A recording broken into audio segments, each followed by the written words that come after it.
This is like the low, what some people would call a regression. Yeah. I'm not a big fan of using that term, and I'm not playing semantics here, because the reason why I don't like that term, again, you might not use it with your clients, but I don't even like using it with trainers, because as soon as we say regression, progression, in our head it makes us think that everybody needs to reach this level.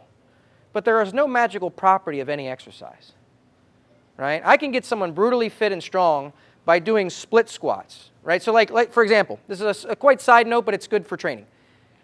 You see these progressions, and I see why they're there. I think they're good teaching progressions, right? Where you go, okay, we start off with double leg, then we go split squat, then we add some dynamic movement, and then we go single leg. That has a logical progression. I get it. Teaching, yes, because you're starting simple and then gradually adding a component and adding a challenge, balance challenge, movement challenge, whatever. However, the problem with that is thinking that I have to move people through that.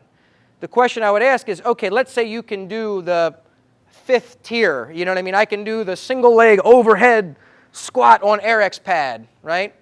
Does it not mean that I can't benefit from doing split squats? If I go heavy enough, damn right I can. Right? And secondly is, why do I have to get someone to that level, right? So it tends to make trainers want to fit people to exercises because that's the progression, right? Versus thinking, no, you shoot for whatever you can do, and even if you can do the height of the progression, I can still get brutally strong and fitter with the easiest, if I go heavier relative to my strength.